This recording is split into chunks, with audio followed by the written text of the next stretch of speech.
Spoon-Feeding, by William Ralph Inge, is an essay that critiques the practice of spoon-feeding information and knowledge to individuals, particularly in the context of education and intellectual development. Inge argues that this approach stifles independent thought, creativity, and the ability to reason critically. He emphasizes the importance of self-reliance in learning and the dangers of relying too heavily on being passively fed information.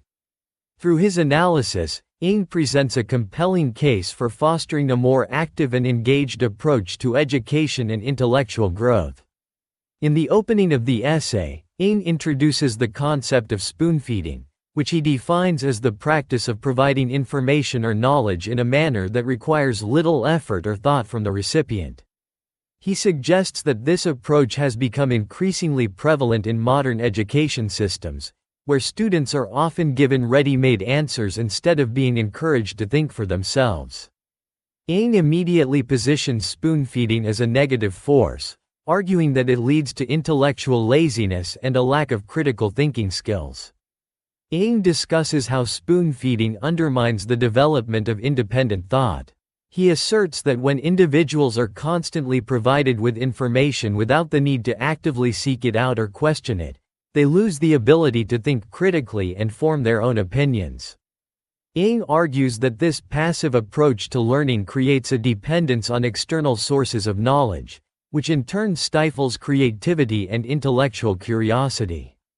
He emphasizes that true learning requires effort, inquiry, and the willingness to engage deeply with ideas. Inge critiques the role of educational institutions in perpetuating the practice of spoon-feeding.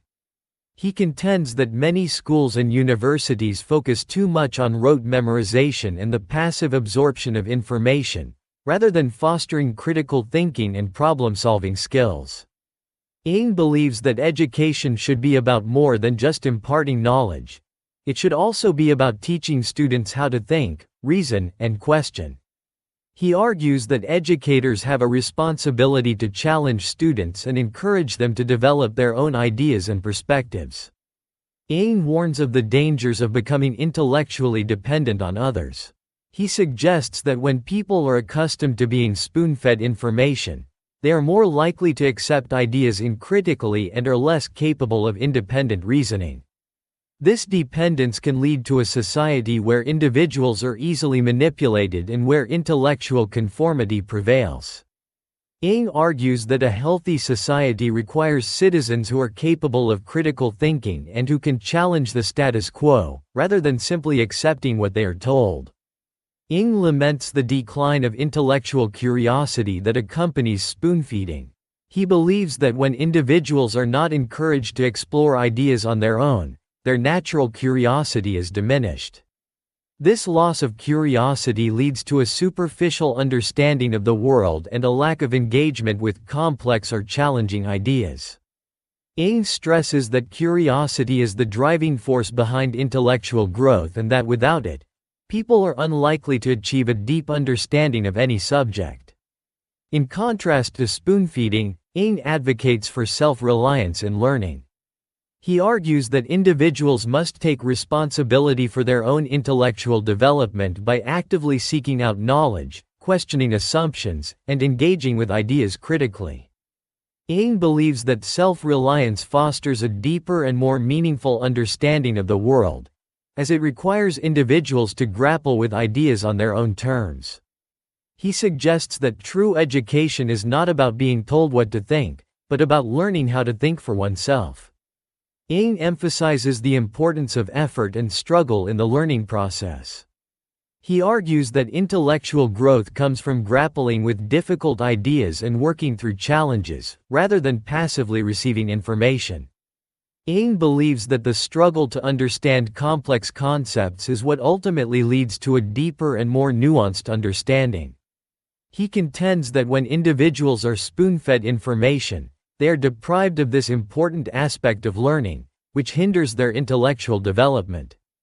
Inge extends his critique to modern society as a whole, suggesting that the tendency to spoon-feed information is not limited to education, but is also prevalent in other areas of life. He criticizes the media, for example, for providing information in a way that discourages critical thinking and promotes passive consumption. Inge argues that this approach leads to a society where people are more likely to accept superficial explanations and are less likely to question or challenge the information they receive. Inge argues that the consequences of spoon-feeding extend beyond individual intellectual development to impact society as a whole. He suggests that a population that lacks critical thinking skills is more susceptible to manipulation and less capable of participating meaningfully in democratic processes. Inge believes that democracy requires an informed and engaged citizenry, and that spoon-feeding undermines this by creating a passive and compliant population. He warns that without independent thought, society is at risk of intellectual stagnation and the erosion of democratic values. In the conclusion of the essay, Inge calls for a rejection of spoon-feeding and a return to a more active and engaged approach to learning and knowledge. He urges individuals to take responsibility for their own intellectual development by cultivating curiosity, questioning assumptions, and seeking out knowledge independently. Inge believes that by doing so, people can achieve a deeper understanding of the world and contribute to a more thoughtful and informed society. He ends with a powerful reminder that true education is not about being told what to think, but about learning how to think for oneself. Spoon-feeding, by W.R. Inge, is a powerful critique of the passive approach to learning and intellectual development that has become prevalent in modern society. Through his essay, Inge challenges readers to take responsibility for their own intellectual growth and to resist the temptation to rely on spoon-fed information. His call for self-reliance, critical thinking, and intellectual curiosity remains relevant, offering important insights into the nature of education and the role of the individual in the pursuit of knowledge.